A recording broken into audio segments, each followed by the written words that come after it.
Assalamualaikum warahmatullahi wabarakatuh. Nama saya Nia Lestari dari Prodi Ekonomi kelas A. Di sini saya akan menjelaskan tentang sumber-sumber ajaran agama Islam dalam pendidikan dengan dosen pengampu Ibu Ade Purnadamayanti, MM. Yuk simak videonya.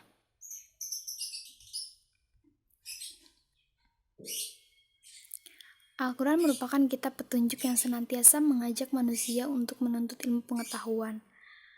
Bahkan dalam salah satu ayat Al-Quran, Allah Subhanahu wa Ta'ala menjanjikan akan menempatkan orang-orang yang berpengetahuan pada derajat yang lebih tinggi dan diberi kebajikan yang banyak. Demikian tegasnya Allah Subhanahu wa Ta'ala memerintahkan kepada manusia sehingga manusia termotivasi untuk menuntut ilmu pengetahuan dan mengembangkan dalam berbagai bentuk kreativitas, termasuk dalam hal perumusan tentang teori-teori pendidikan. Nah, yang kedua, pendidikan dalam arti yang luas telah ditempatkan sebagai bagian dari misi Rasulullah yang utama dalam mengajarkan dan menyebarkan risalah yang diamanahkan Allah SWT kepadanya. Pada waktu itu, agama Islam juga telah menyampaikan bahwa proses pendidikan telah terjadi sejak awal adanya manusia di muka bumi, meskipun tidak terlalu persis dengan yang disaksikan di era sekarang ini. Nah, ada pengertian sumber pendidikan Islam.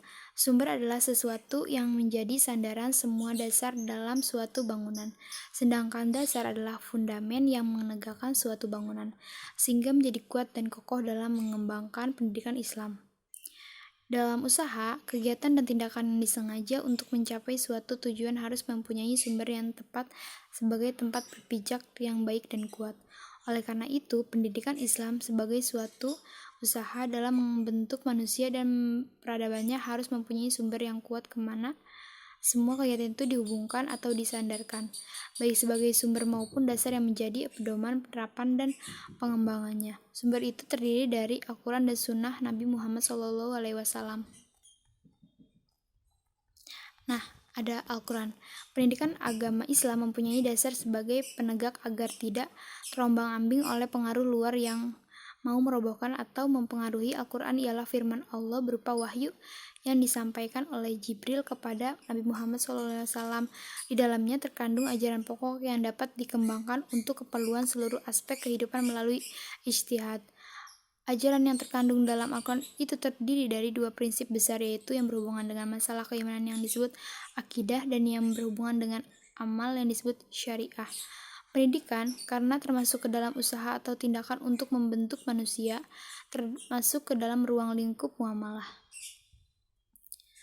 As-Sunnah. As-Sunnah merupakan sumber ajaran kedua sesudah Al-Quran. Seperti Al-Quran, Sunnah juga berisi akidah dan syariah. Sunnah berisi petunjuk pedoman untuk kemaslahatan hidup manusia dalam segala aspeknya, untuk membina umat menjadi manusia seutuhnya atau muslim yang bertakwa. Untuk itu Rasulullah menjadi guru dan pendidik utama. Beliau sendiri mendidik pertama dengan menggunakan rumah Al-Karam Ibnu Abi Al-Arqam, kedua dengan memanfaatkan tawanan perang untuk mengajar baca tulis, ketiga dengan mengirim para sahabat ke daerah-daerah yang baru masuk Islam. Semua itu adalah pendidikan dalam rangka pembentukan manusia muslim dan masyarakat Islam. Nah, ada ijtihad para ulama pendidikan. Sumber berikutnya yang lebih bersifat praktis dan aplikatif adalah ijtihad para ulama. Dalam hal ini, hasil ijtihad para pakar pendidikan Islam. Ijtihad itu sendiri dalam pemahaman umum adalah berpikir dengan menggunakan seluruh ilmu dan kemampuan yang dimiliki oleh ilmuwan tertentu untuk menentukan sesuatu hukum yang ternyata belum ditegaskan hukumnya dalam Al-Quran dan Sunnah. Ada pemikiran-pemikiran pendidikan Islam para tokoh pendidikan Islam sebagai berikut. Yang pertama, Ibnu Khaldun.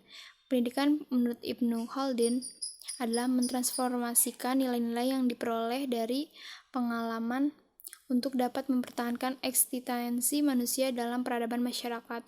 Yang kedua, Ibnu Miskawayh. Ibnu Miskawayh membangun konsep pendidikan yang bertumpu pada pendidikan akhlak. Karena dasar pendidikan Ibnu Miskawayh dalam bidang akhlak, maka konsep pendidikan dibangunnya pun adalah pendidikan akhlak. Yang ketiga ada Az-Zarnuzi. Pendidikan dalam Islam memiliki makna sentral dan berarti proses pencerdasan secara utuh dalam rangka mencapai sadaturdain, kebahagiaan dunia akhirat atau keimbangan materi dan religius spiritual. Yang keempat ada Al-Qabisi.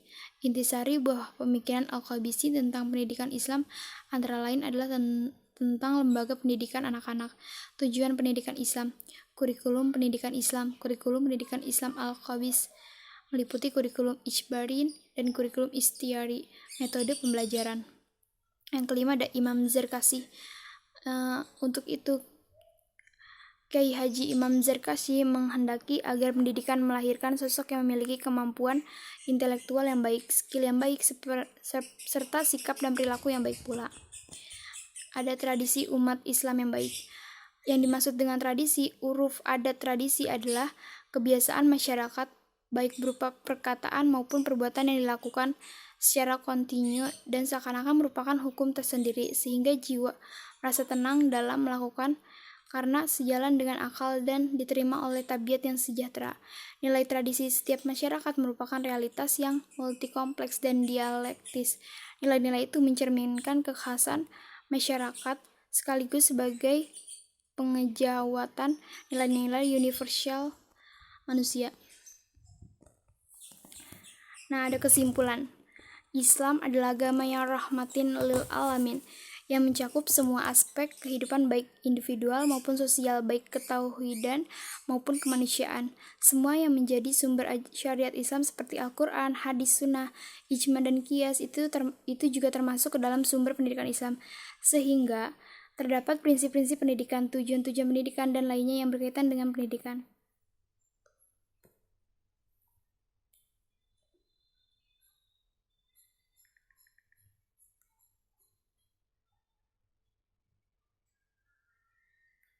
Kalau untuk sarannya ini, marilah kita mengamalkan dan menjadikan Al-Quran dan As-Sunnah sebagai pedoman dalam kehidupan kita sehari-hari yang merupakan sumber dari hukum agama Islam dan sekaligus dapat membuat kita bahagia baik itu di dunia maupun di akhirat nanti, agar hidup kita yang kita jalani sempurna dan mempunyai tujuan hidup. Sekian dari saya, kurang lebihnya mohon maaf. Wassalamualaikum warahmatullahi wabarakatuh.